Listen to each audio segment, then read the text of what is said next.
rakkachanii jirra. Haalli biyya teenyaa gara tasgabbii dhabuutti deemaa jira fakkaata. Kanaan maal jetta Firiyaa? Rakkoon biyya teenyaa wal xaxaadha. Rakkoo jajjabduu hedduu qabna. Garuu yeroo hundaa rakkoo uumuu fi furmaata fiduu keessattis gaheen paartilee siyaasaatii fi gaheen mootummaa guddaadha. Biyya teenyaaf araara jabaatu barbaachisa. Iftoominaan wal duratti qabanii dubbatuun gaariidha. Hegereen uummata kanaa garamitti akka luuca'uu qabu hayyoonni taa'anii mari'atan malee guyyaa Ramadaan bal'achaa deemti. Rakkoon biyya teenyaa marii fi marii qofaan hiikamti. Rakkoon afaan qawweetiin hiikamtu akka hin jirre biyyoota baha jiddu galeessaa irraa ilaallachuun ni danda'ama. Qawwees taatu mari'atanii hidhachuudha. Waraanni jalqabuun hundaafuu bu'aan qabu. Mee eega hangana jenne kallattumaan gara sagantaa teenyaatti yoo seenne hoo? Arri guyyaan Shawwaal 8 bara 1441 akka lakkoofsa hijraatti. Mee 31 bara 2020 akka lakkoofsa miilaadiyaatti. Akka lakkoofsa biyya keenyaatti ammoo caamsaa 23 bara 2012 hogguu ta'u guyyaan guyyaa alhadaa sagantaan immoo soora qalbiiti. Qaama dadhabe boqochiisuuf. Qalbii yaadaan cinqamte abdachiisuuf. Dararama nama hubbu salphisuuf. Onnee laaftee kakaasuuf. Sammuu mirqaansitee isin bohaarsuuf sagantaan soora qalbii kun dhiyaattee jirti. Oggumallee huu torbaanitti al takka tan isiniif dhiyaattu sagantaan soora qalbii amma jalqabdi. Sagantaa kana keessatti yaadota hubannoo cimsan jechoota mimmi'aawoon gurra isin buustu. Dhaamsa qabnuus keessa dabarfachaa isin gammachiisaa yaana. Soora qalbii. Soora qalbii. Sagantaa soora qalbii odeeffannoo gaggabaabduudhaan eegalla. Odeeffannoo booda dhaddacha jaalalaatti aansina. Dhaddacha jaalalaa booda qophii akhlaaqa gaariitu isiniif dhiyaata. Tana quba qabduunis waan ajaa'ibaatiin qalbii isin bohaarsina. Xumura irrattis diraamaadhaan sagantaa teenya goolabna. Amma suduudumaan gama odeeffannoo tarkaanfanna.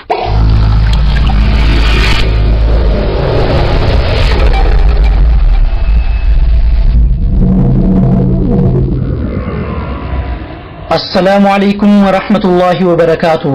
أكم جستن كبجمتو تورفتو تميديا نور الهدى وديفنو ميسدومي تكبركم لما عبدك دامايسن لقيسفنا وديفنو قيارا كان سنف ديس ونبو بلال سيني إثيوبيا كيست لكوس نموت فيروسي كورونا تنقبمو مركناهي كما تكو في دبة تكوف تربات ميلا مقاهي مستير رفيا إفسال حدار آباسين قرنو لابراتوري ساتي دقدم يفر دبران كيستي نموت كما لما في دبة سديتي بسدومي جار رتقا فمين نموت دبة تكو سقل الرت فيروسين كورونا أرقمو بيكسسي نموني فيروس الشرط أرقمي ديرجاتمي تكو في دبرتي أفرتمي سديتي يوتان عمرين إساني شنيان قطربات ما كيسته إبسمي نموت كنين جدو سقل تمين سقل جراتو تمقالا فنفني لما نانو تقراي شنانو أرميا نموني سدي أمو جراتو تنانو هراري تويبس منستيري چاني الديسا نموت قيار فيروس الشرط أرقمو قبافا من جدو سقل تمي أفر سيناي ملبيالات استهين نمكنان دور فيروس الشانك أبمي ولينس والكنمتي كان نكمنته قبافمي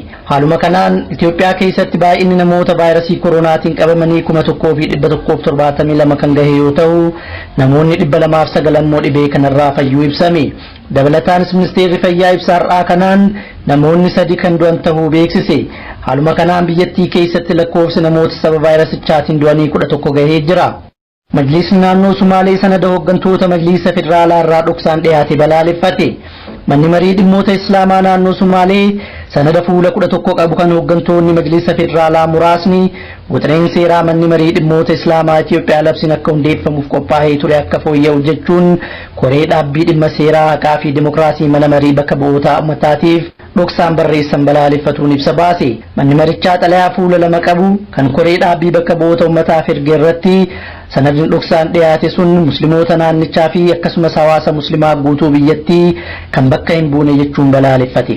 Itti dabaluunis koreen dhaabbii dhimma seeraa haqaa fi dimokiraasii mana marii bakka bu'oota ummataas sanadni dhuksaan dhiyaate kun kan fudhatama hin qabaanne ta'uu hubatuun wixineen seeraa duraan dhiyaatee ture osoo hin jijjiiramin akka raggaasifamu gaafate.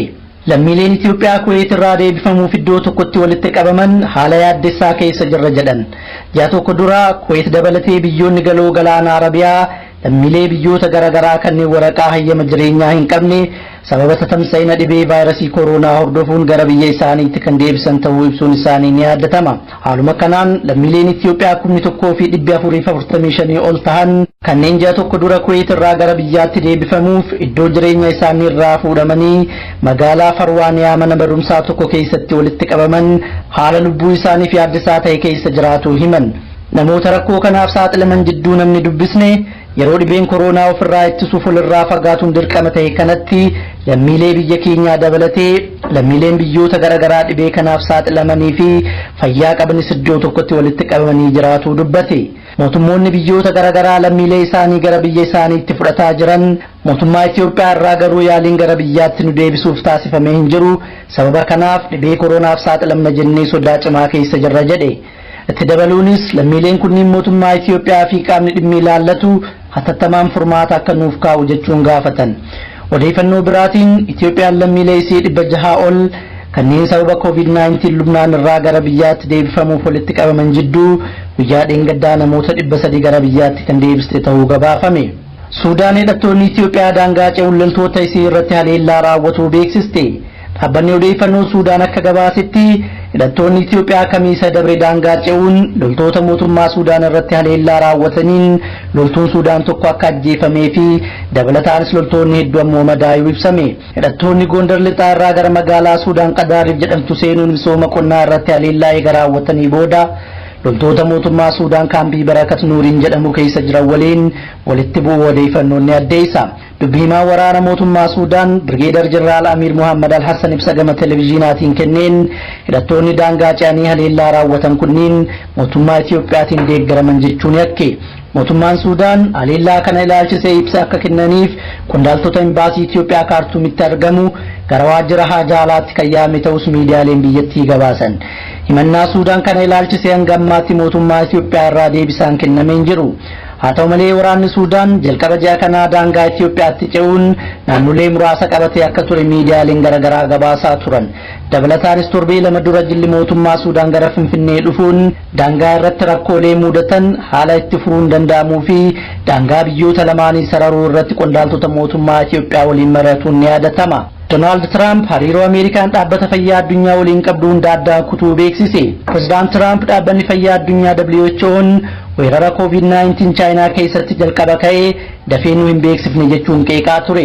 Presidentichi WHO'n badii isaa kana amanee tarkaanfilee sirreeffamaa yookaan hin fudhanne ta'e Ameerikaan deeggarsa dhaabbatichaaf kennitu addaan ni kutti jechuun akeekkachiisaa ture. haaluma kanaan Donald Trump guyyaa dheengaddaa hariiroo Ameerikaan WHO waliin qabdu hunda addaan kutuu beeksise. Ameerikaan dhaabbata fayyaa addunyaatiif biyyoota hunda caalaa maallaqa guddaa kan kennaa turte yoo ta'u bara 2019 keessa qofa doolaara miiliyoona 400 WHO kennuu isii odeeffannoon ni addeessa. Trump ibsa kenneen WHO'n dhiibbaa Chaayinaa jalatti kufee jira waan ta'eef hariiroo dhaabbaticha waliin qabnu ni dhaabna. Ameerikaan kana booda maallaqa kana dhaabbilee birootiif dabarsitee kan kennitu ta'a jedhe. Pirezidaantichi dabaluudhaanis addunyaan badii mootummaa Chaayinaatiin rakkataa jirti. Chaayinaan du'a lammiilee Ameerikaa 100 ol ta'anii harka keessaa qabdi jechuun yakke. Chaayinaan gama isiitiin Trump lammiilee biyyattii sababa vaayirasichaatiin du'aa jiran baraaruu dadhabnaan harka nutti haqataa jira jechuun haalte. lammiileen Ameerikaa hedduu ammoo weerara vaayirasii koronaa biyyattii keessatti lammiilee 100 fi 5,000 ol galaafate to'achuuf tarkaanfiin bulchiinsi Trump fudhataa ture laafa jechuun pirezidaanticha qeeqan. Egaan kabajamtoota hordoftoota miidiyaa Nuurul Hudaa odeeffannoon guyyaa irraatiif qabannee dhiyaanne kanumaa qophiilee hafan wajjin turtii gaarii qabaadhaa. Wassalaamu alaikum wa rahmatullaahi wa barakaatuhu.